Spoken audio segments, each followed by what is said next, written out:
Wahai kalian para anak muda, dimanapun kalian menuntut suatu ilmu, manfaatkanlah kesempatan itu dengan sebaik-baik mungkin.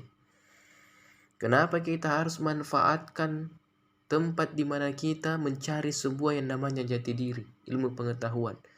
Karena kebanyakan sebagian anak-anak muda kita, mereka menuntut ilmu sekedar menuntut ilmu. Mereka sekedar belajar, tapi dia tidak memiliki masa depan. Dengan ilmu yang dia pelajari saat ini, dia gunakan untuk apa nantinya? Padahal ketika kita dituntut untuk pergi merantau sama kedua orang tua kita, masuk di perguruan tinggi, entah itu swasta ataupun negeri, hanya satu yang diinginkan oleh orang tua. Kita memiliki pemikiran berkembang. Bagaimana ke depannya diri kita ini? Apakah dengan ilmu yang kita pelajari, gelar sarjana yang kita miliki selama kurang lebih 4 tahun kita cari itu, manfaatnya kita wujudkan dalam hal apa? Orang tua kita tidak menuntut banyak.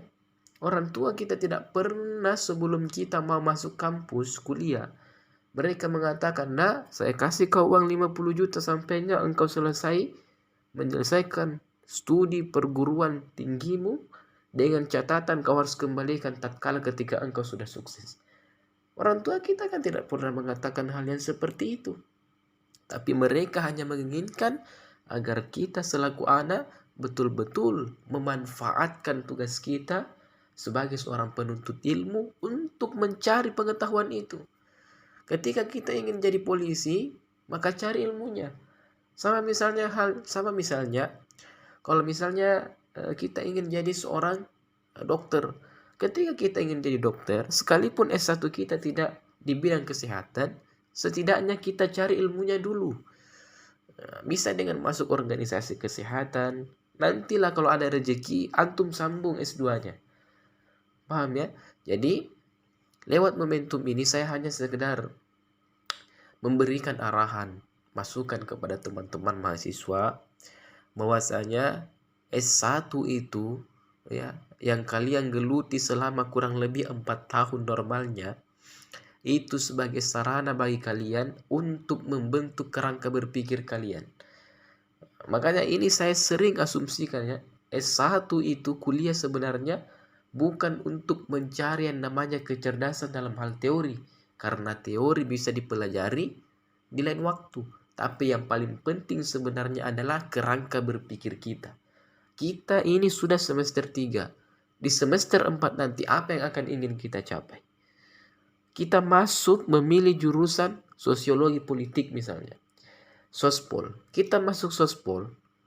Kira-kira kalau kita selesai kita mau kerja di mana? Itu yang paling penting.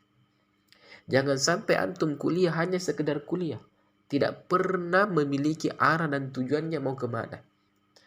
Makanya ketika ditanya, di mana kau mau kerja? Saya tidak tahu, Ustaz. Kau tidak tahu? Katanya ini kan kau sudah sarjana. Kenapa kau tidak punya masa depan? Harusnya kan ketika engkau kuliah, jurusan yang kau pilih ini, itu sudah kau pertimbangkan. Ini jurusanmu bisa mengarahkan dirimu kerja di instansi yang mana. Itu yang paling penting. Jadi sekali lagi, hal yang paling utama bagi kita teman-teman sekalian, bagi penuntut ilmu itu adalah pergunakan baik-baik waktu kita. Kelola terus kerangka berpikir kita seperti layaknya pola pikirnya orang-orang yang cerdas. Tidak masalah kalau kita kagum sama orang di luar Nabi Shallallahu Alaihi Wasallam, tapi kita kagumi dia dari segi caranya mereka berpikir. Tentunya caranya mereka berpikir yang membuat mereka sukses. Ya, kalaupun ada pikiran yang negatif jangan diikuti. Tapi yang positif itu yang perlu kita ikuti. Hadza wallahu a'lam bishawab.